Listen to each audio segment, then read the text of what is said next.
derail your life.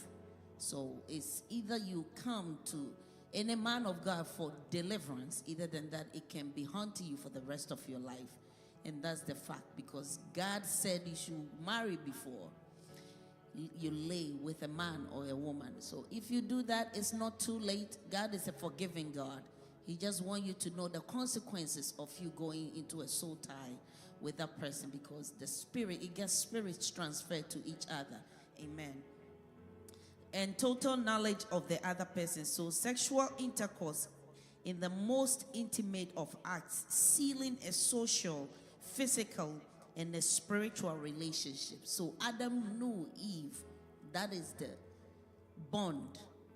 They knew each other through that. The intimate that they had became a sealing of a social in the physical realm and in the spiritual relationship.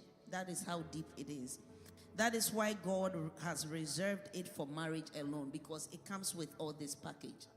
So he reserved it. And the two, it said, no longer was everything provided for Eve as was in the Garden of Eden.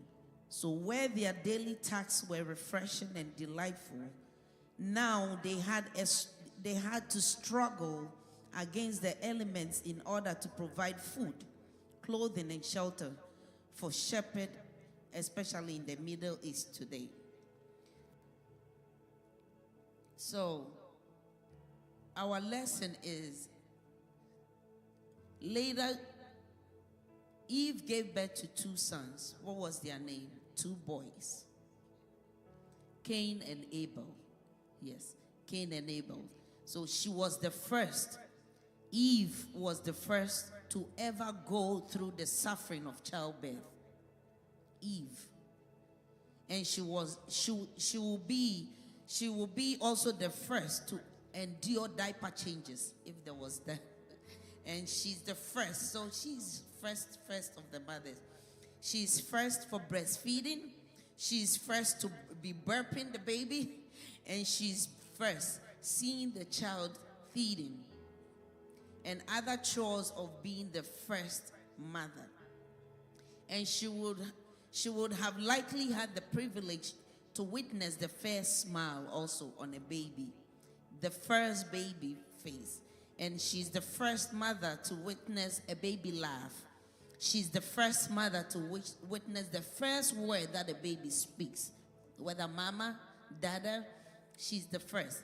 And she's the first mother to see the baby take steps and the first questions of a child. She's experiencing it.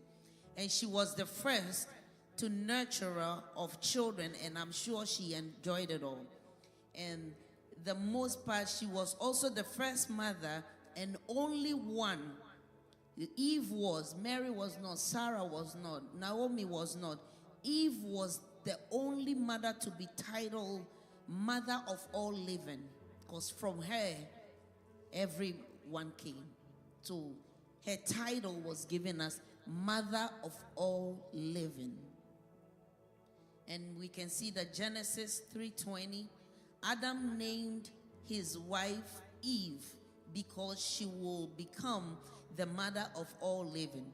So, people really experience polygamy, infidelity, sexual immorality, but the meaning, when God says he's a jealous God and every man has to stay with one woman, and a woman has to marry one man, unless you are divorced, you bring a divorce certificate. It's in the Bible.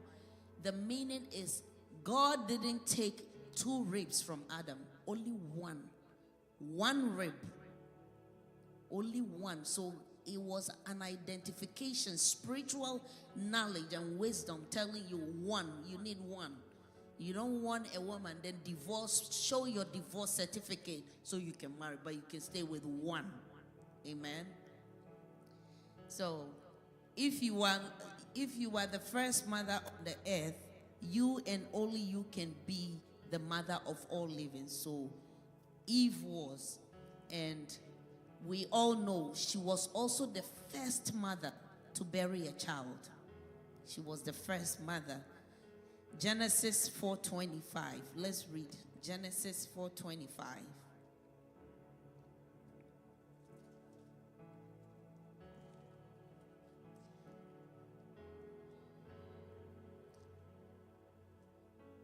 So she was the first to bury a child. And which child did she bury?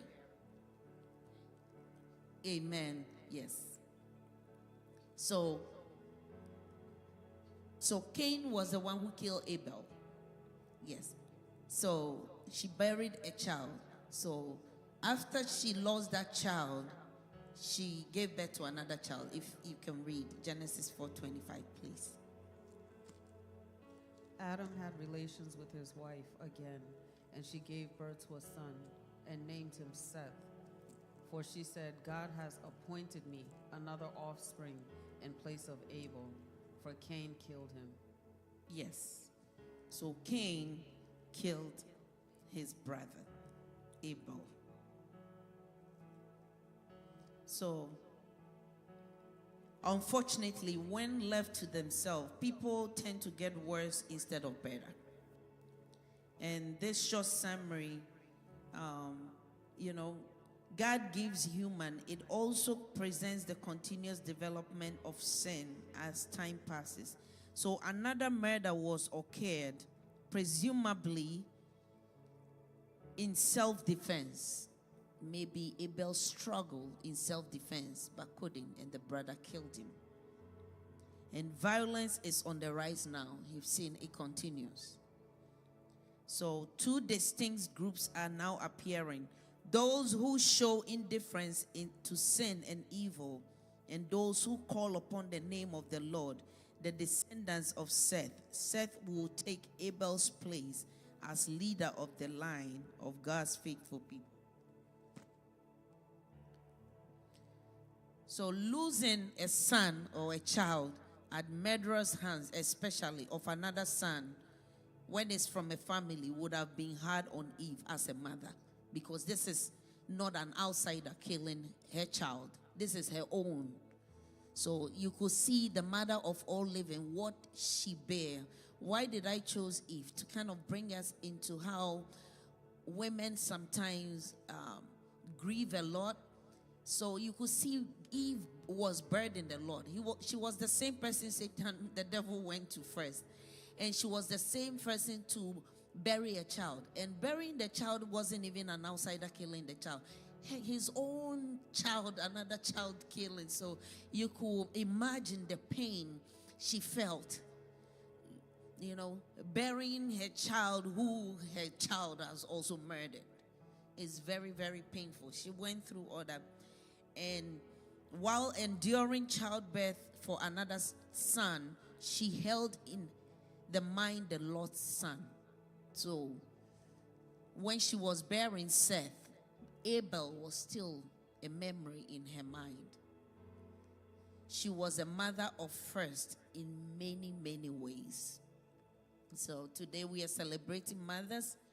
I pick Eve, and the next mother that we'll be talking about in the Bible was Sarah. Everyone knows Sarah. Sarah was Abraham's wife. We can open Genesis 11:30. The first bit of information spoken of her was that everybody knows Sarah. When you mention Sarah, oh, the barren woman, they don't know anything else. The first statement, I think that was the signature name. Oh, she was barren. Even if you say, who was barren in the Bible, they will say, oh, Sarah. She was very popular for that.